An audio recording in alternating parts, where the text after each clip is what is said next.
What's good, y'all? It's your boy The Wiz Factor back again with another video, and obviously today we're going to be reviewing that good old JJK chapter 238.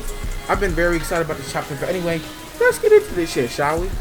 So the chapter starts off with that nigga KASHIMO using his x-ray vision to analyze that nigga Sukuna, and he's like, oh my gosh, it's perfection. See, and here we go back to the dick riding like I mentioned in last chapter. Like, nigga, KASHIMO, you're about to get your anal glands exploded on and combusted upon by this four-armed freakazoid of a being, and you're like, oh my gosh, it's perfection. Like, me personally, I am not seeing this fucking, whatever this fucking Digimon fucking, like, I don't even know, I can't even fathom putting this into words. This reminds me of, you know, like how, like, you know how, like, in the Bible, people was like, oh my gosh, the angels are like, don't be afraid. Meanwhile, we got angels looking like fucking, like, literally, they look like cosmic horror beings, bro. And they're like, don't be afraid. And they really expect us to not be afraid. Like, nigga, you know what you look like, bro. Like, you're not fooling anyone. But I digress. Yeah, like, this is that. And, like, nigga, how do you see this is perfection? But anyway, we're gonna go into more dick eating and cock slurgling. And cock gurgling, because that's what we do in JJK. Anyway, talking about, oh my gosh.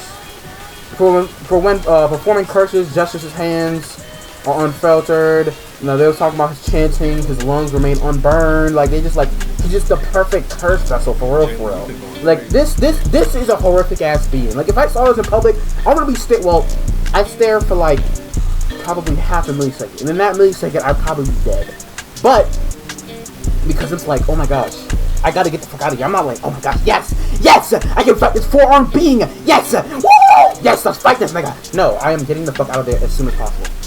But, you know, obviously I'm not as insane as these niggas, like, most of Jujutsu socials are literally insane, or not like somehow. They're talking about his extra arms and shit, all this yip yap. They was talking about that how way back in the day, he annihilated the sun and moon and star squad of all the 5 They were just basically hyping this nigga up and gassing this nigga up. This nigga KASHIMO with his new weird math form talking about to achieve so much is so beautiful. Then them niggas get to squabbling, you know what I'm saying? They just get to throwing hands. He was like dragon scales, repulsion, evade this. And then he does a big ass dismantle. So obviously his attacks are buff. And then that nigga like tries to dodge, but I'm pretty sure he gets like a little slash. It was like, oh my gosh, this is the slash that killed Gojo. It cut the world. So this nigga can literally cut through the entire fucking world now. Then he starts going, then we go into the yap session, which JJK is known for in their fights. I'm really not interested in this ugly ass yap session, but I digress. Goes into this yap session about how Yoruzu was talking about being lonely and love and shit, and she's like, she literally have done a better job of telling y'all niggas that, you know, because these niggas KASHIMO and Gojo are like, oh my gosh, it's so lonely being at the top of the world, at the top of my era, because no one can fight me, for real.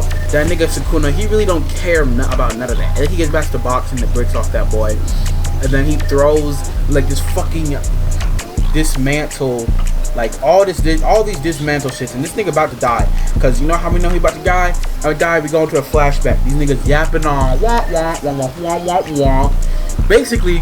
He's like, I don't really give a fuck about none of that lonely shit, fighting niggas. Like, I do what I want, I eat what I want, I kill who I want. I literally am the embodiment of freedom type shit. I've never needed anyone to satisfy me. I eat when I want, I amuse, I play with what amuses me, and I kill whenever I want. So, yeah. And KASHIMO's like, doesn't that get boring? He's like, nah, every human has a unique and fleeting taste, which makes devouring them a perfect way to pass time until death, right? And then the domain expansion on top of the glacier, which KASHIMO starts to break, right? And then he's like, oh my gosh, finally here he comes. So surprisingly, KASHIMO's not dead. I literally expected I expected Hikari to die to Urime. I'm not gonna lie, as I said in the last video, but he's not. And then out pops out Yuji and Saw Goodman. They finna pull up on this little nigga, and I'm like, I'm only thinking, what the fuck are these niggas really gonna do for real? I mean, Yuji can have that body switching, body hopping shit in his bag, you know? That would be cool. And all y'all JJK fans yapping about, oh my gosh, it'd be so cool if Yuji's domain was a boxing that took away all curse energy. Shut the fuck up. I'm so glad you're not riding JJK. Anyway, that concludes our chapter. Thank you for watching this video. If you got to the end, you know what I'm saying? You're a real nigga as always. But yeah, it was a pretty good chapter, and I'll see y'all niggas later.